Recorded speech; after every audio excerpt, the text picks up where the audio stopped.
Welcome to Let the Quran Speak. I'm Aisha, your host. We are living in a time where faith and the validity of it is being questioned at a societal level. How does this impact the human at an individual level? Are more and more individuals, Muslims included, leaving the faith? How do we as a community begin to tackle the many issues that have led to the crisis of the faith? To begin the series, let's sit down and talk to Dr. Shabir Ali. Welcome to the show, Dr. Shabir. Pleasure to be on. So we're starting a new series called Overcoming the Crisis of the Faith. Now, why was this something that sparked your interest? Well, it is something that I deal with all of the time. I get many emails from young Muslims especially who are struggling to understand various aspects of their faith. They're having doubts. They want the doubts to be removed. In my own studies, I come across many books which are written by Muslims explaining various aspects of the religion of Islam, specifically with the objective of removing doubts. Some of the books are even titled that way, Clear Your Doubts About Islam, for example. A remarkable book in this area is one by Dr. Jeffrey Lang entitled Losing My Faith, A Call for Help. And that book recounts many encounters that Dr. Lang has had with Muslims struggling to understand their faith and asking questions which have posed difficulty for them and presented sometimes even a crisis. And he deals with them one after another. His other book, well, two other books, Struggling to Surrender and Even Angels Ask, already introduce these matters of working with the faith and trying to make sense of it all. I had read Even the Angels Ask, and that was sort of a good perspective of him converting to the religion and sort of dealing with those issues. Now, what are some, when you talk about, people are emailing you with their doubts, and based on the readings that you've done, when we're talking about doubts of the faith, what is it specifically that are leading to these doubts? Yeah, I should add it's not only by email, but I have many personal encounters as well. And sometimes it is a whole family that comes together because a youth within the family is either thinking of leaving the faith or has already left the faith, and they're seeking counseling and they're trying to get these doubts removed. So what are the areas of doubt? The Yaqeen Institute actually has a couple of excellent articles dealing with this because they've actually done a survey. They've talked to people like myself who are counseling young Muslims especially about the doubts that they have, and they've tried to compile the categories of a list showing the various categories of doubts that people may encounter. That's right on par with what I experience as well. First of all, there are moral and social concerns. Under moral concerns, people are thinking about the bad things that people have done in the name of religion in general and in the name of Islam particularly. So people are getting to the idea that, well, religion can't be all that good because look how religious people are committing evil acts. Social concerns involve, for example, Islam's stance towards women or the position of the Quran regarding slavery as it was practiced in 7th century Arabia, and what are Muslims to do about that. These are moral and social concerns, or just some examples of them. And then there are philosophical and scientific concerns. In terms of scientific, people are familiar with the rise of science and they think that science explains everything. So we do not need something as ancient as religion, which whereas we've turned away from all ancient things, we're embracing the modern and the new and the scientific. It seems that this is antithetical to religion. Under philosophical issues, we have the idea of evolution as a particular probing issue. This seems to many people to be contrary to religion. We've explained in the past show that this is not an issue for us, but some may present it as an issue and some may think about it as an issue. Some Muslims are really struggling with that. Then there are personal trauma issues. So personal trauma can take the form either of an acute trauma as something happening suddenly. Let's say there's a sudden, there's a loss of a loved one. So this is a sudden and acute trauma. And then there could be a prolonged trauma. Let's say somebody has a prolonged debilitating illness, especially somebody was born with some sort of prolonged illness or a genetic a problem or a handicap. Then one might eventually feel, well, you know, where's God in all of this? Why am I suffering like this? So all of these could be reasons why young people in particular, but Muslims in general, may have doubts about their faith. And of course, not only Muslims, but people of other faiths as well are struggling with similar issues. And obviously we'll discuss this further in our series. Now, all of this combined, do you think it's leading to a crisis of the faith? Well, indeed, it is, on an individual level, it is a crisis for many people. They're coming right to the cutting edge, and they're, you know, some are saying we're walking on shallow ice here. We're going to fall through at any moment. So it's a crisis for the individual. I believe it is a crisis for the Muslim community as well, though we have not awakened to the crisis.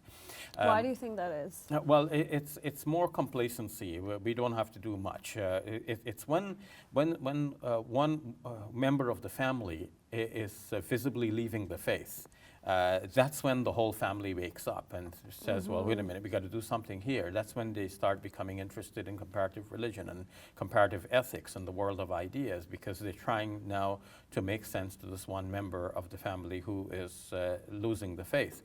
But we as a community have to awaken to this and realize that there are some members of our larger family that are actually losing the faith.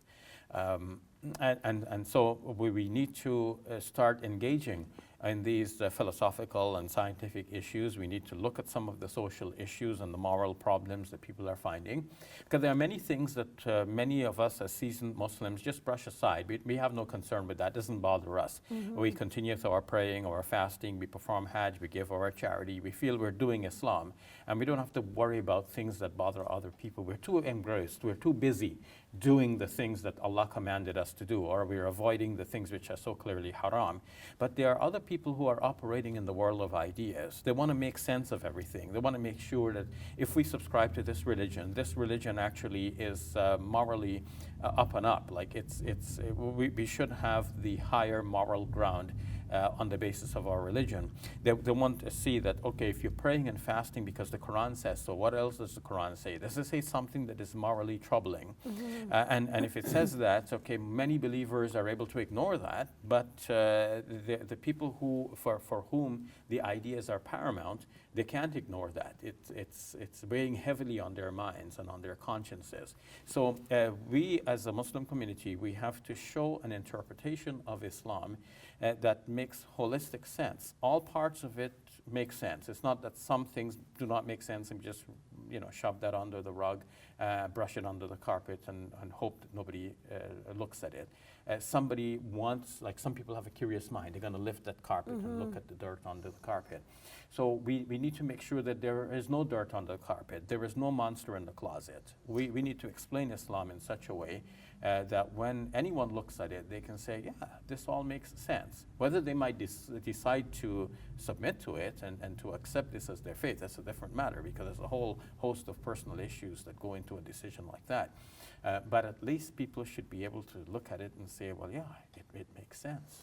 I was also looking online, and Ustad Abdurrahman Murphy and people like Abdul Nasser Jangda in the US had talked about the other issue from a parenting perspective on this topic, where, you know, kids are interested, and when you go out into society, there's sort of a promotion of a godless society, and then kids are growing up in this, and then in their home environment, it's just sort of ritualistic attitudes, and then you only come to the point where you're talking about where the family intervenes. At that point, it's too late in some ways, right? So there's also that parenting aspect, I think, with this series that we'll need to look at. Yes, I think you touched on a very important issue here. I think Islam needs to be discussed at home as an idea, as a thought, as a system of thinking, as an ideology, as a theology, and not just as a matter of do this, don't do this. This is fard or obligatory for you to do. This is haram, or illegal, so you cannot do it. It has to operate from within the world of ideas. We have to think about the maqasid, or the objectives. So why is alcohol prohibited? Because it will, you know, mess up the mind, and at least temporarily. it will have long-term harm on the body. So we are responsible as Muslims to preserve our bodies. We are responsible as Muslims to preserve the mind, because this is the greatest gift that God has given us. This is why alcohol is prohibited. So when people understand that, then they will understand the rules, but they need to understand the idea. Otherwise, the rules by themselves do not make much sense. One may get the idea, okay, God is prohibiting us from having alcohol. It means that this religion does not want us to have any fun. God does not seem to want us to have any fun.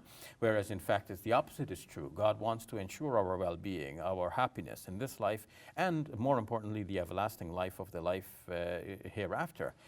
So there is an objective. It all makes sense when you think about it from the world of ideas, but divorcing it from the world of ideas and just looking at the do's and don'ts can give people a very ritualistic sense of what the religion is, and that does not prepare the youth for the world out there. Do you think this series will be pertinent to our non-Muslim viewers?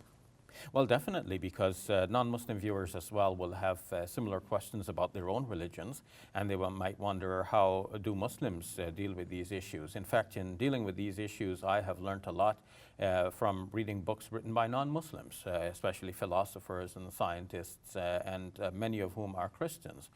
Some are Jews, some people are of other faiths, because they've tackled the same similar issues. In the Middle Ages, Muslims, Jews, and Christians, the scholars among them actually were working in parallel in coming up with the same ideas, same proofs for the existence of God, but just with different slants and within their own cultural context.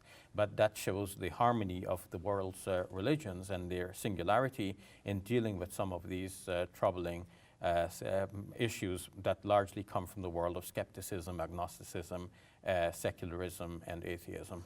And what do you hope our viewers, Muslims and non-Muslims, take away from this series? Well, I hope that and in the end, Muslims will see that in fact Islam does make sense, because we'll try to tackle some of these issues as much as we can within the limited time that we have allowed on this show. And at the same time, I hope that non-Muslims will see that Islam actually makes sense as a whole. Maybe somebody, as a result of watching this series, may decide that Islam does have the answers to these things which they have doubted from the perspective of their own religions, and maybe they might decide to become a Muslim. Perfect. Thank you very much, Dr. Shabir. You're welcome.